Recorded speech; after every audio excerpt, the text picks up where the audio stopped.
Oke, halo guys, jumpa lagi dengan saya George Tuwarik Tawakal, masih di channel Fakademi. Oke, jangan lupa subscribe guys, jangan lupa like. Oke, sudah tahu lah fungsinya apa, subscribe dan like, agar Anda bisa mendapatkan pemberitahuan terkait konten-konten video kami. Oke, kali ini kita ada di kelas kepartaian. Entah ini pertemuan keberapa, silahkan dihitung sendiri. Kita masih merujuk pada bukunya Hofmeister dan Grabow yang berjudul Political Parties, Function and Organization in Democratic Society. Ya, kita masih mengacu pada buku tersebut. Artinya buku ini memang berfungsi untuk memandu presentasi kami agar tidak ngalor ngidul, agar tidak menyebar kemana-mana. Artinya kita harus fokus, karena memang fungsi awal untuk video ini adalah ditujukan pada para mahasiswa. Jadi kita harus memberikan literatur yang memang bisa dipertanggungjawabkan, bukan hanya sekedar opini kita. Pada kali ini kita akan membahas tentang keuangan partai, pendanaan partai. Bagaimana sebuah partai mampu menghidupi organisasinya? Tentu membutuhkan pendanaan. Seperti misal untuk menjalankan program, untuk menjaga organisasinya dari tingkat pusat hingga tingkat daerah, untuk menjaga komunikasi dengan anggota maupun dengan masyarakat. Tentu ini tidak gratis. Harus ada pembiayaan, harus ada pendanaan untuk ini. Sebuah organisasi tanpa pendanaan tentu tidak akan bisa jalan. Apapun itu organisasinya, tetap membutuhkan sebuah pendanaan, apalagi partai politik.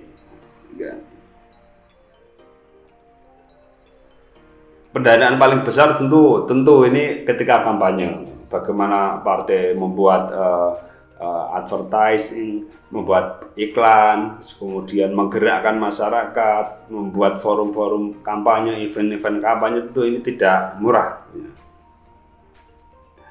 Idealnya partai itu harus memiliki sumber pendanaan yang independen,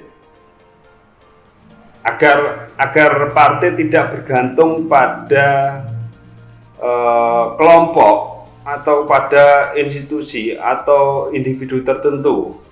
Maksudnya begini guys, jangan sampai partai itu tergantung pada seseorang atau sekelompok yang tentu memiliki pendanaan besar yang bisa membiayai partai. Itu jangan sampai partai politik melakukan hal yang demikian. Karena apa? Karena dia nanti akan cenderung melayani si pemberi dana tersebut. Nah, itu menjadi tidak independen partai. Nah, semisal Anda orang kaya, seorang konglomerat, partai tidak punya uang, hanya Anda yang membiayai partai tersebut, maka partai tersebut cenderung akan menjalankan kebijakan atau isu-isu atau berperilaku sesuai kepentingan Anda, karena Anda yang memberi dana. Jadi ini sangat mudah, ini logika yang sangat mudah untuk dipahami. Jadi intinya bahwa partai harus memiliki pendanaan yang independen, tidak bergantung pada kelompok kepentingan atau orang tertentu. Sumber pendanaan partai itu ada dua guys, ada dua kategori setidaknya. Yang pertama adalah sumber pendanaan dari negara, dan yang kedua adalah sumber pendanaan dari privat, sumber privat dan sumber negara. Oke, kita bahas satu dulu mengenai sumber negara. Ada beberapa yang bisa dilakukan oleh negara dalam rangka memberi pendanaan, memberi bantuan dana kepada partai politik. Yang pertama bisa kita sebut sebagai bantuan langsung. Bantuan langsung biasanya berupa pemberian pendanaan untuk kampanye. Jadi memang negara memberi uang, ini uang untuk kampanye, ini uang untuk ini uang untuk ini itu. Nah, ada dalam bentuk cash dan jelas ini bantuan dari negara. Oke. Di Indonesia apakah ada hal seperti itu? Oh, ada katanya. Oke. bahwa ada bantuan dari pemerintah untuk kehidupan partai ya. Tapi tentu dengan ada syarat-syarat yang harus terpenuhi oleh sebuah partai politik untuk mendapatkan bantuan pendanaan dari pemerintah atau dari negara. Yang kedua adalah bantuan tidak langsung. Bantuan tidak langsung dapat berupa keringanan pajak atas donasi dari warga negara ataupun mengembalikan pajak. Jadi gini, ketika seseorang ingin memberi bantuan kepada partai politik, pajaknya diringankan. Pajaknya dikurangi. Atau ketika partai politik melakukan belanja, semisal membayar apa, itu juga bisa dikurangi pajaknya, atau bahkan pajaknya bisa dikembalikan ke partai politik. Ini maksudnya adalah bantuan tidak langsung. Bantuan tidak langsung ini artinya bahwa bantuan diberikan dengan cara mengurangi beban yang harus ditanggung oleh partai politik dalam hal pajak, guys. Ini beda ya, kalau yang bantuan langsung itu memang pemerintah memberi uang secara cash kepada partai, negara memberi bantuan secara cash kepada partai. Kalau yang tidak langsung itu melalui pemotongan atau keringanan pajak yang harus dibayarkan oleh partai politik atau orang-orang ketika ingin memberikan donasi atau memberikan bayaran kepada partai politik. Oke, jelas ini bedanya, guys. Jangan lupa. Kemudian dari sektor privat, sumber swasta. Ini bisa ada beberapa bentuk, guys, yang bisa dimanfaatkan oleh partai politik. Yang pertama adalah iuran anggota. Ini ada nggak di Indonesia? Saya belum pernah dengar ada anggota partai politik melakukan iuran untuk partai politiknya. Seluruh anggota loh, guys, bukan hanya anggota yang pengurus ya, itu nanti beda lagi. Semua anggota partai yang secara resmi, kalau Anda memiliki kartu, dibuktikan dengan KTA, kartu tanda anggota. Jadi seluruh anggota yang memiliki tanda anggota melakukan iuran untuk partai. Saya belum pernah mendengar seperti ini. Kemudian yang kedua adalah kontribusi anggota partai yang sedang menjabat lah. Kalau ini saya sering dengar. Semisal anggota partai dia menjadi anggota DPR atau menjadi pejabat publik, semisal bupati, maka dia harus berkontribusi terhadap pendanaan partai. Ini ada di Indonesia. Banyak partai yang menjalankan seperti ini. Ya. Kemudian donasi. Donasi dia membuka semacam sumbangan kepada masyarakat. Silahkan bagi masyarakat umum yang ingin memberikan donasi kepada partai kami. Seperti itu, guys. Jadi nanti ya seperti kita membuka sumbangan untuk bencana alam, membuka sumbangan untuk bantuan-bantuan tertentu lah. Sama saja. Jadi bisa dibuka secara umum. Kemudian yang keempat, pendapatan dari aset partai. Semisal partai memiliki tanah itu dikontrakkan lah, pendapatannya bisa menjadi sumber pendanaan partai, guys. Dan yang kelima, sumber-sumber lain. Sumber-sumber lain ini yang tidak terkategorisasi ke dalam 5 sumber privat tadi. Semisal keuntungan dari publikasi. Partai bisa saja membuat publikasi rutin dan kemudian dijual. Masyarakat membeli lah, keuntungannya itu bisa menjadi sumber pendanaan partai. Atau partai membuat sebuah kegiatan, kemudian ada televisi yang menayangkan. Televisi tersebut kan harus membayar ke partai tersebut, membayar sejumlah fee karena dia melakukan siaran dan mendapatkan keuntungan dari kegiatan tersebut. Lah, pembayaran dari sebuah televisi ini kemudian bisa dijadikan sebagai sumber pendanaan partai. Oke, itu tadi kira-kira sumber-sumber pendanaan partai. Yang pertama dari negara, yang kedua dari swasta. Dari negara ada yang sifatnya langsung, ada yang sifatnya tidak langsung. Oke, clear ya, guys, dari sini ya. Oke. Sekarang kita beranjak ke prinsip-prinsip keuangan partai politik. Prinsipnya apa saja? Oke. Maksudnya prinsip di sini adalah apa yang perlu dilakukan oleh partai politik dalam mengelola keuangan partai. Yang pertama, partai melakukan penghitungan keuangan setiap tahun. Harus ada audit setiap tahun yang dilakukan oleh partai sendiri atau maupun melibatkan pihak di luar partai. Ya, harus dalam 1 tahun ini kita mendapatkan uang berapa, terus kemudian belanjanya apa saja. Ini harus diaudit, harus dihitung, khususnya terkait donasi, sumbangan dari masyarakat. Ya. Kemudian iuran anggota seharusnya menjadi komponen utama keuangan partai. Ya, ini penting guys. Di beberapa negara maju itu ada iuran anggota kepada partai politik. Ini bukan hanya soal uang sebenarnya guys, tetapi menunjukkan bagaimana anggotanya itu memiliki identitas yang kuat, mengidentikan dirinya pada partai politik. Dalam bahasa sederhana seperti ini guys. Ketika seorang anggota memberikan iuran secara rutin kepada partai politik, komitmen. Tadi kepotong. Maksudnya begini guys. Ketika seseorang anggota memberi bantuan kepada partai politiknya, maka itu menunjukkan komitmen dia guys, bahwa dia memang berkomitmen terhadap partai politik tersebut. Jadi bukan hanya soal uang saja yang sebenarnya iuran anggota itu.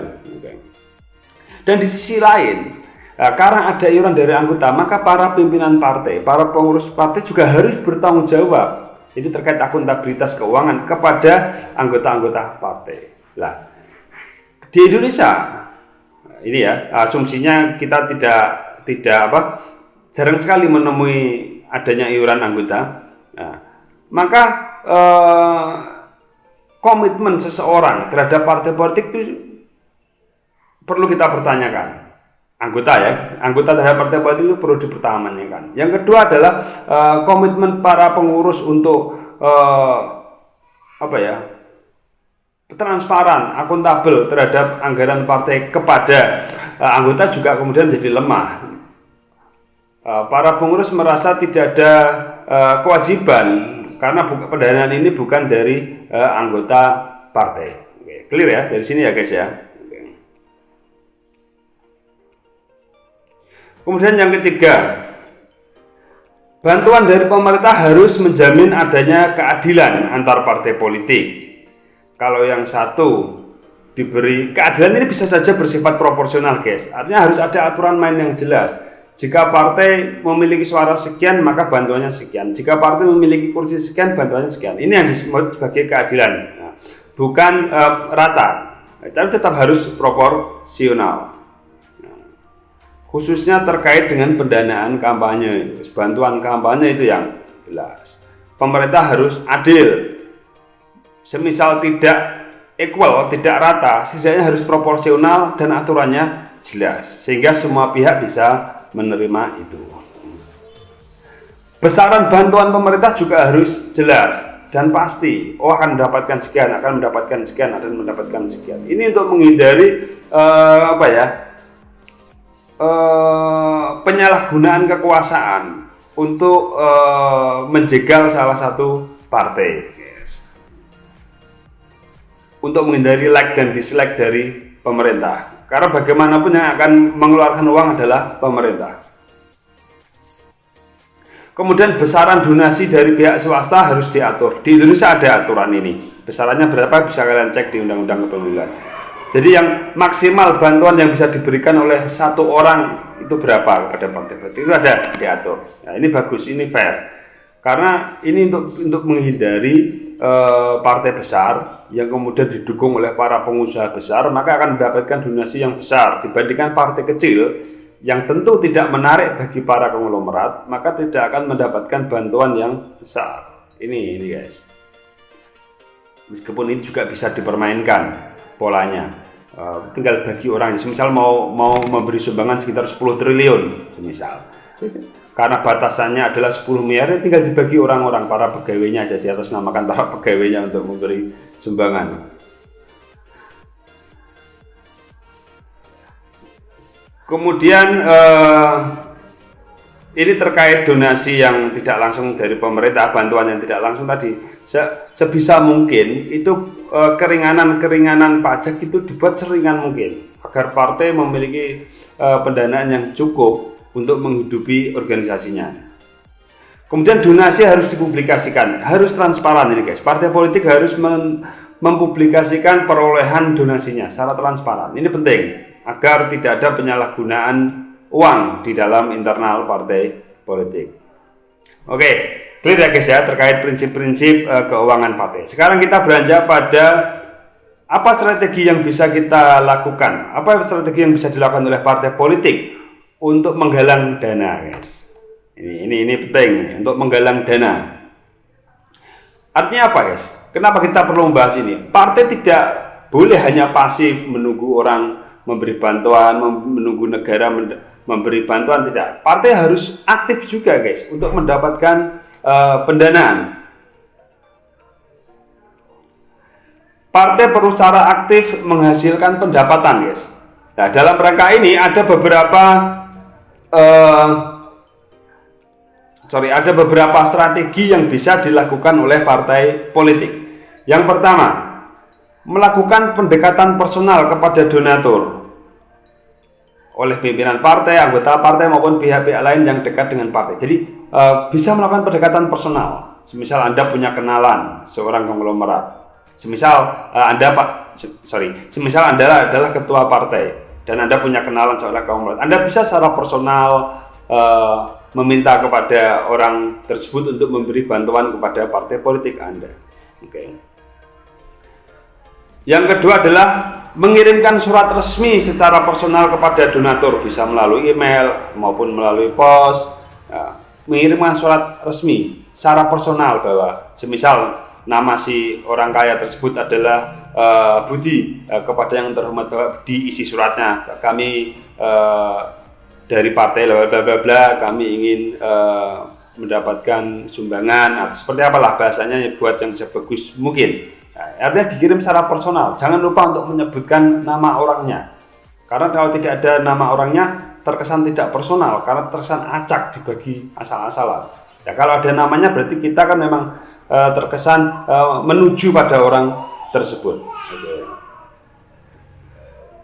Kemudian partai juga bisa mengadakan rapat komite, rapat-rapat internal partai untuk membahas pendanaan. Ini perlu, guys. Jadi agar sumber pendanaan tidak dipikirkan oleh salah satu divisi saja, salah satu kelompok saja dalam partai politik, tidak. Tapi ini menjadi tanggung jawab bersama. Nah, dengan mengadakan rapat-rapat komite ini akan didapat ide-ide baru dari seluruh elemen partai. Kemudian yang keempat, mengadakan acara untuk menggalang pendanaan. Semisal mengadakan acara debat publik. Ada acara tentang mengadakan acara hari ulang tahun partai. Nah, dari situ kemudian bisa menggalang pendanaan dari masyarakat yang hadir di acara tersebut atau masyarakat yang menyaksikan acara tersebut. Kemudian yang kelima, membuat publikasi terbuka kepada masyarakat umum bahwa masyarakat umum bisa memberikan donasi. Ini yang sering juga dilakukan oleh partai politik di negara-negara maju. Di Indonesia pernah nggak ya ada pembawaan donasi publik? Kemarin waktu Pilpres ada, tapi ke kandidat. Ya.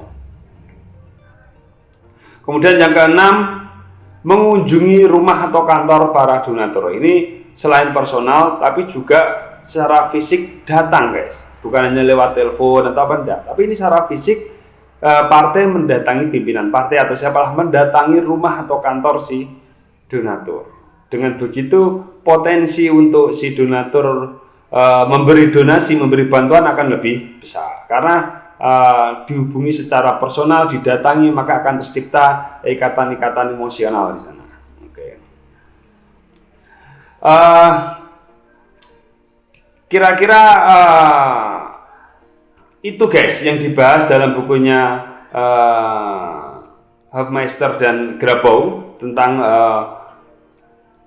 pendanaan partai. Yang pertama tadi mengenai arti penting pendanaan pendanaan bagi partai politik, bagi kegiatan partai politik. Yang kemudian sumber-sumber pendanaan, ada sumber dari negara, sumber dari swasta. Dari negara ada yang bersifat langsung dan tidak langsung.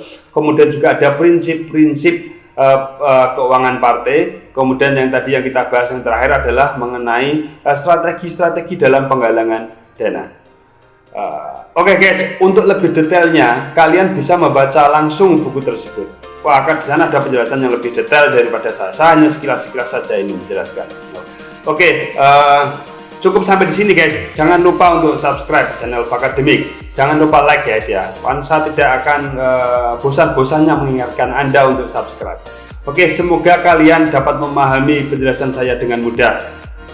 Oke guys, jangan lupa guys, channel Fakademik ini selalu tonton channel Fakademik, tonton video-videonya hingga akhir, temukan video-video yang lain di channel Fakademik.